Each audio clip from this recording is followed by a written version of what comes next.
Hello, everyone. I'd like to welcome you to the harassment awareness training for staff at A.L. Fortune Secondary.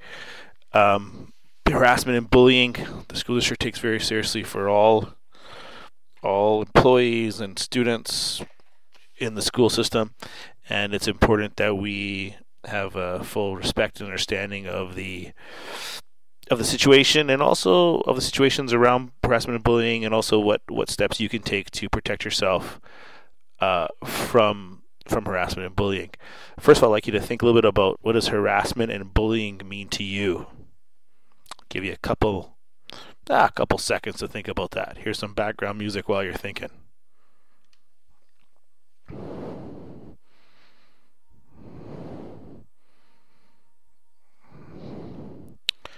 If that music's not your flavor, maybe this will be.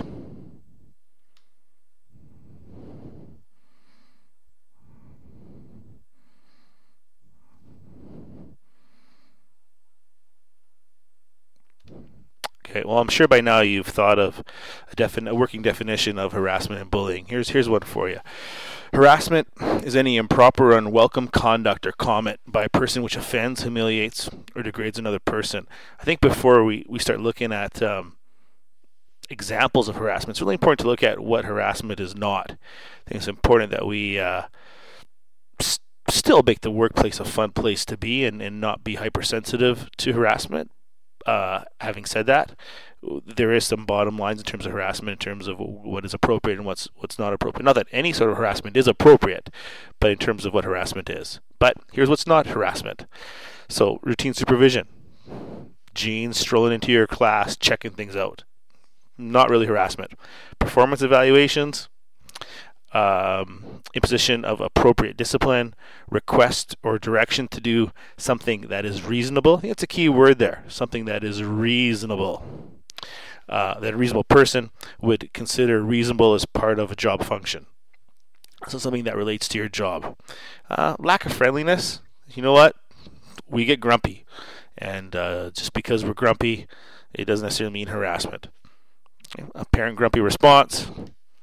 Denial of a request for time off. So if you want some time off and the request is denied, it's not a form of harassment. Other routine day-to-day interactions between an employer and an employee. So I think this is pretty straightforward in terms of what is not harassment. But here are some components of harassment. A reasonable person would know the behavior to be unwelcome. So if something just doesn't fit right in terms of the interaction, and a reasonable person would think, this isn't really fair, this isn't really right, makes me feel uncomfortable, you know what? It could be harassment. Abuse of power, discrimination, negative job-related effect. So if for some reason something has happened and it's affecting your performance at work, it could be harassment. Intent doesn't matter. If I'm saying something or doing something that is making someone feel uncomfortable, even though my intent is not to make that person feel uncomfortable, it could be harassment. A repetition or verbal protest is not necessary. You could say it once, do it once, and it's still harassment. It doesn't have to be a continual thing. So I'd like to give you a little example. If for some reason people were going to comment on my taste of music, I'll play you a little clip of it.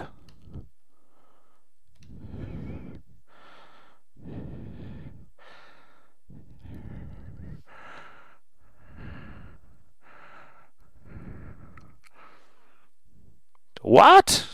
Okay, so you know what? If for some reason I was getting harassed, I felt like I was getting harassed daily by the choice of my music in my car or in my office, and it was having the effect where, you know what, I just couldn't wake up in the morning because I was fearful of coming to work for being bugged about T Swift playing in my office. You know what, I may have a claim for harassment. And here's the process that you should follow. Step 1, complainant may choose to speak or respond directly with response. Basically, if I have a beef, talk to the person directly. If it's resolved, perfect. If I choose not to do that, complainant may approach administrative officer, staff rep, or other person for assistance. So you can get some help. If it is not resolved there, then complainant may file a complaint to the superintendent or designate. Employer shall notify the alleged harasser of the complaint in writing and provide notice of investigation. So investigation takes place. If the superintendent is involved in the matter, the complaint shall be immediately referred to either the BCPSEA or a third party for investigation. So we got the investigation involved. Step 3, employer shall investigate the complaint as soon as it is reasonably possible and shall be completed in 10 working days, unless otherwise agreed by both parties. So the goal is to get this done fast. Complainant may request that the investigator be the same gender. If it's not resolved, then the complainant may initiate a grievance. If the alleged harasser is a superintendent, the parties agree to refer the complaint to expedited arbitration. So again, flowchart's very important. You'll have a copy of this if you want to refer back to it. Some examples of behaviors that could be seen as bullying: spreading malicious rumors, gossip, or innuendo that is not true. Pretty straightforward.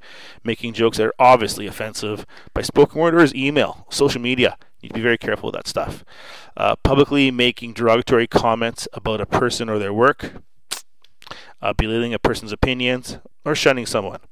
So basically, a lot of this stuff is common sense and being respectful to one another. Here's a little case study.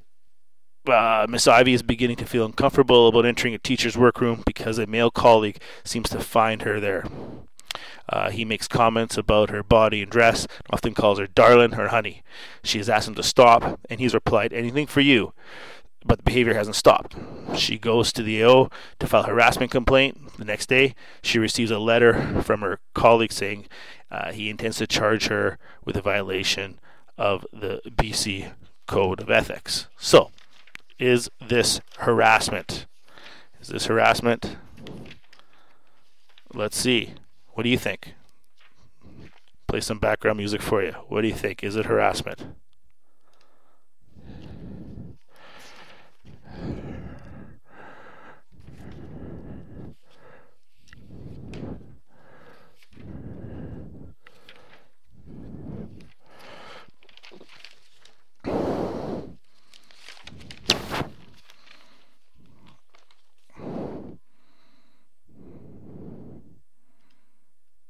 So, what do you think? Okay. One thought of opinion here is that, first of all, there's zero tolerance for this. She's followed the code of ethics by talking to the gentleman that's harassing her, and it's done person to person, so therefore it follows the code of ethics, and it certainly is harassment by how she's feeling by the inappropriate actions of the gentleman in the room where they seem to meet up. So, in terms of some other resources you'd be looking at if you want to read up on harassment, I will send these out. This is a harassment policy from WorkSafe. Then we have the regulations, okay, harassment, discrimination, inappropriate behavior from the school district. There it is, and this is a slideshow. So I will send these two documents out along with the attached to this video that you're getting. If you have any questions, please feel free to talk to myself or to Carolyn Ferris, as we both attended the harassment awareness training workshop. And thank you for your time and your attention and listening to this presentation. Thank you very much.